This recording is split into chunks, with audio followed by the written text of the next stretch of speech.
G'day and welcome to the Fred Paul Show on ADH TV. Well, 3 months ago, the High Court of Australia released 147 dangerous criminals into the community. Among them were rapists, murderers and at least one paedophile who had been convicted of raping a 10-year-old boy. They were released because they arrived here originally as refugees and after they committed serious crimes were earmarked, understandably, for deportation by the federal government. But here is where it gets complicated. They were locked up, ready to be deported, but to where? To find a country to which to send them, hopefully the country from whence they came in the first place, requires a limited amount of cooperation from the detainees themselves. They need to fill out paperwork and agree to meet consular officials to enable the repatriation. If they don't cooperate with this process, then that leaves Australian officials in a bind. No matter how unwanted these reprobates are among the Australian community, our government can't simply put them on a leaky boat and push them off in the direction of Indonesia, which, funnily enough, is how they arrived here in the first place. If they don't cooperate with Australian officials and their deportation then becomes unlikely, well, then their incarceration in a detention centre becomes not administrative, waiting for a plane to get them the hell out of here, but instead becomes punitive. And this is a major breach of the separation of powers. The High Court had no option but to tell the government to let these people go. Why? Well, because if the government ever acquired the power to punitively lock up refugees, then it could lock up the likes of you and I. For most of Australia's history, such a fear would have been considered absolutely absurd. But not these days. Our governments have recently displayed alarming levels of contempt for the rights of ordinary people, locking them up in their homes during a fake pandemic and coercing them to take experimental gene therapies. It's conceivable that some of the current generation of politicians wouldn't flinch before sending us to the slammer for driving a V8 car, misgendering someone with a mental illness, or cracking racist jokes. The separation of powers that we inherited from Britain has never been more crucial. The only institution empowered to lock people up should be the judiciary. In a minute, I'll speak to Chris Merritt, one of the leading legal commentators in the country, about the validity of the High Court decision and what options the government should have exercised during these past 3 months. But first, back to those 147. 2 of them have since re-offended, one for indecent assault and another for dealing drugs. Nobody knows where the rest of them are. Some of them were fitted with electronic ankle bracelets, but Immigration Minister Andrew Giles, in his wisdom, has been ordering the removal of the devices. These violent, angry and rootless criminals could now be wandering around your neighbourhood and you wouldn't know a thing about it. How do ordinary people feel about this new threat, and why is the government letting criminals into the country as refugees anyway? I asked a few people around the Botanical Gardens in Sydney.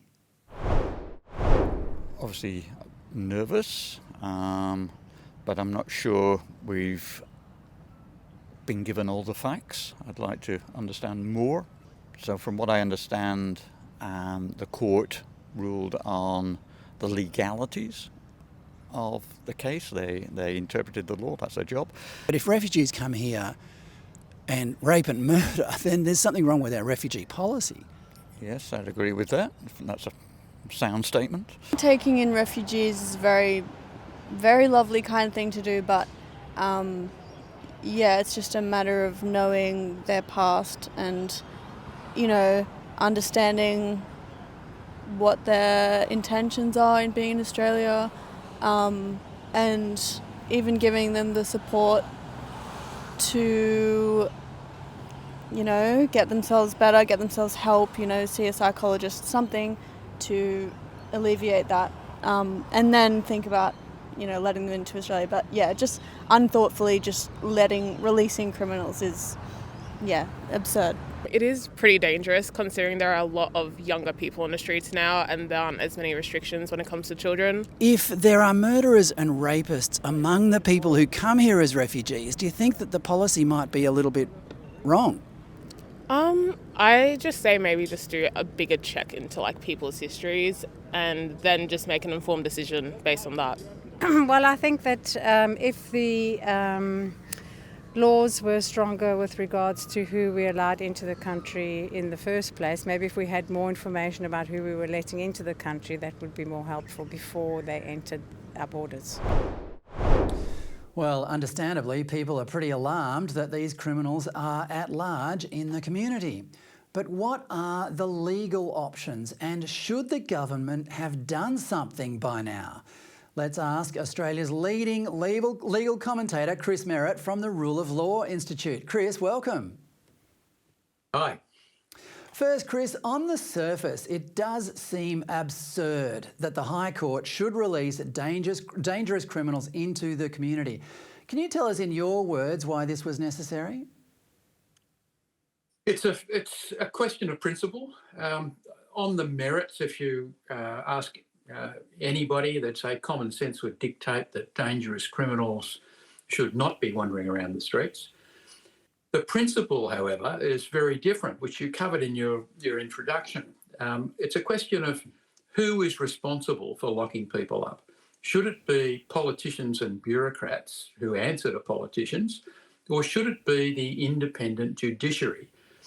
Now, in our system of government, it's always been the independent judiciary. They're responsible for doling out punitive measures when wrongdoers break the law, do anything that is considered to be a breach of the law. It's not up to politicians, a committee of bureaucrats, no matter how worthy and well-informed and highly educated and highly paid. They're bureaucrats. They're not judicial officers, and nobody should be conned into believing that their liberty is safe if you leave it up to public servants and politicians who are their political masters. Now, with this case, this is an horrendous case. You're right. There are very nasty people caught up in this who have been let free. Start at the beginning, though. They shouldn't be here in the first place. The problem started when previous governments lost control of our borders and all sorts of people arrived here. And the problem is that once they arrive here, we've got to do something with them. And the problem is that the current government has been told quite clearly by the High Court that they can no longer simply lock them up and throw away the key. It's not up to politicians to deal with problems this way. The court, however, has laid down a framework, and if the politicians were to follow that framework, it's my view that it would still be possible to have control measures and, if you like, punitive measures imposed on these people. Now, the trick is how you go about doing it. You don't leave it up to politicians and bureaucrats or the Department of Immigration or anything like that. Anything that is at all remotely like a punitive measure must be run before a court. There needs to be, at the very least, judicial sign-off. That's the message that came out of the High Court's decision. Now, so let's look at what the government's done. We've got ankle bracelets and curfews imposed on all of these detainees, who except those who are considered to be or have shown that they're not a threat to society. Now, that might sound sensible, but if you think about it, it still verges on that borderline of punitive measures. The way around that would have been to say, okay, we're going to assess everybody before we let you out, and they didn't do that, so they just let them out. And those that are considered to be a risk to society, those are the ones that shall be equipped with ankle bracelets and curfews.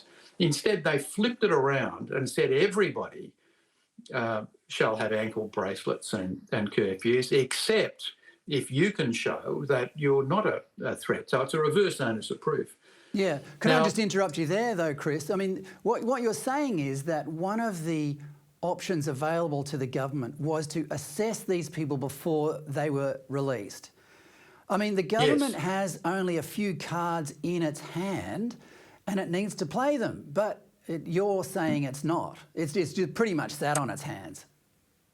Look, they panicked right at the very beginning. If you remember how this started, it concerned one guy. The High Court judgment concerned one fellow.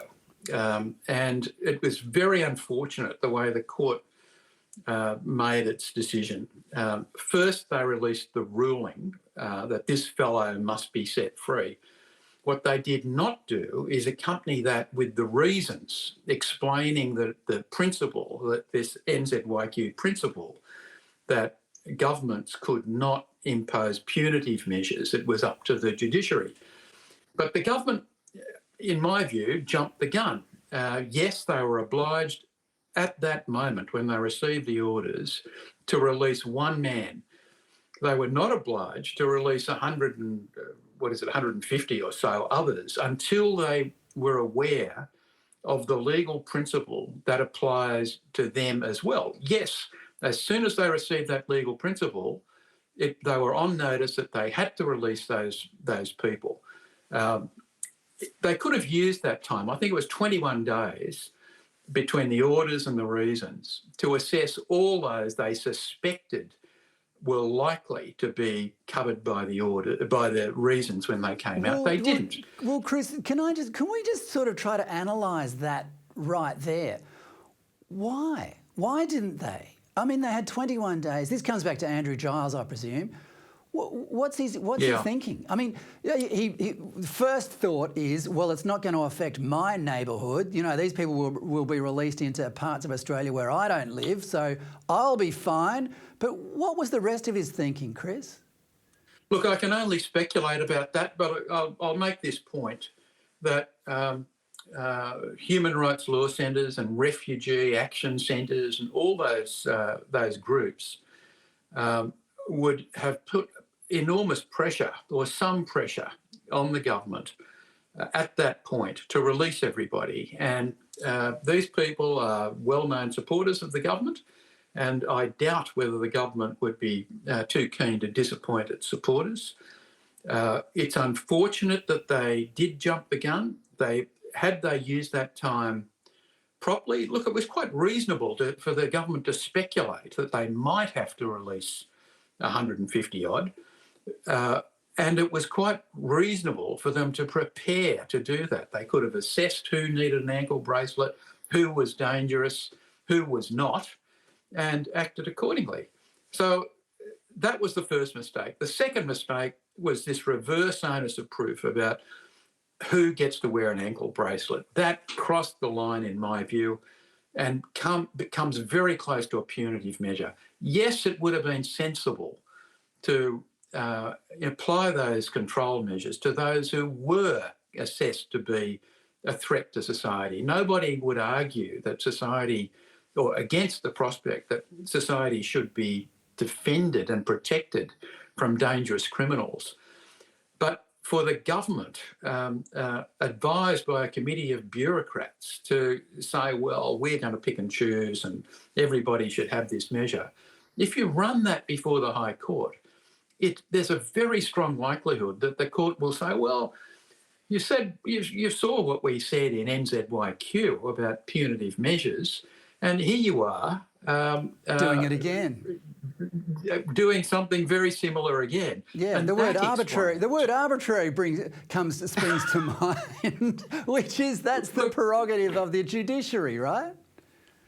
That's exactly right. Now, this has been caught up in all sorts of politics, and the government, in my view, has panicked again and gone too far on the measures it imposes. It's gone so far that I think the government itself recognises that its measures are vulnerable to challenge, and that explains, in my view, why the government has gone out of its way to settle a number of challenges on this very point to prevent the High Court striking down those measures. So the government has paid legal costs to former detainees. It's relieved some of them of the burden of wearing ankle bracelets and complying with a curfew, yet it still has these rules in place. Now, if the rules that support ankle bracelets and curfews are as sound as the government believes it to be, let the High Court rule on that so that we can be sure. But if the government is at all concerned about that, and its actions show that it is, they should amend those rules. It's very, as you say, it's arbitrary. It's very arbitrary.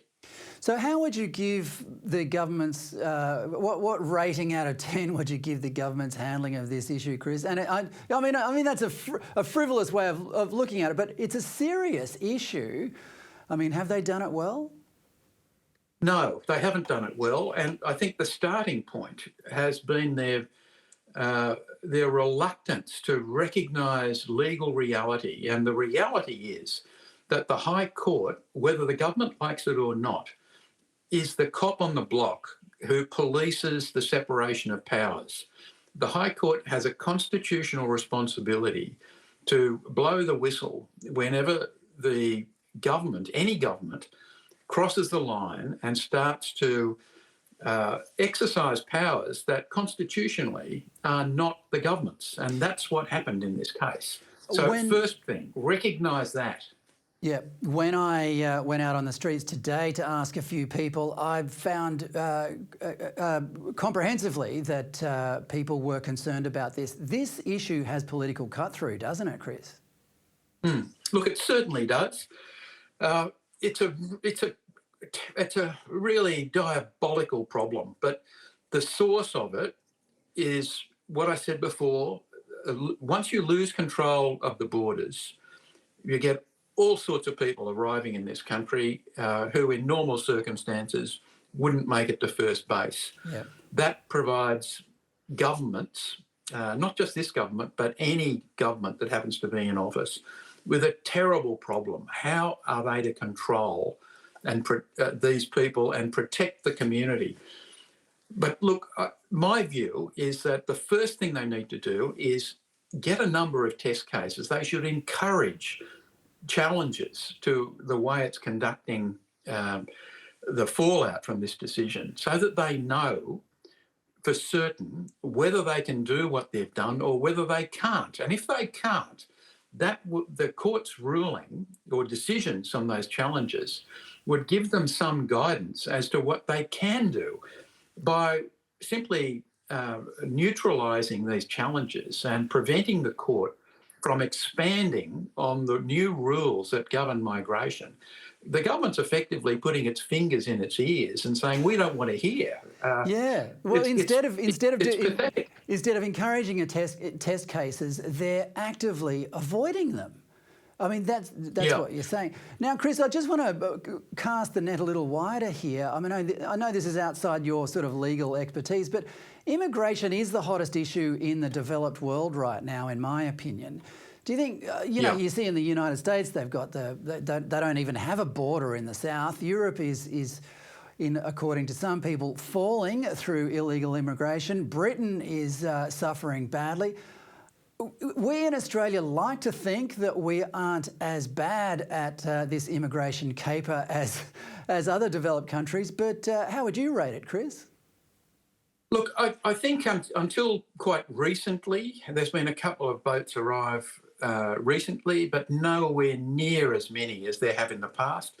So compared to Europe and the United States, we're a paragon of virtue when it comes to dealing with migration. We have a front door, we've got a point system, we're supposed to be able to turn on the flow of migration according to the capacity of the country to absorb migrants. Question whether that's happening right now.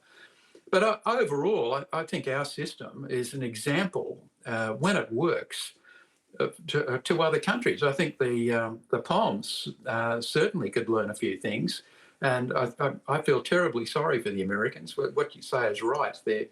Their southern border does not exist anymore. Yeah, well, the key phrase there, Chris, is when it works. If only the government would make that happen. Chris, thanks so much for your time, mate. Quite okay. Well, I'll be returning to this topic next week. Meanwhile, that's all from me for this week. Thanks for watching. Have a great weekend.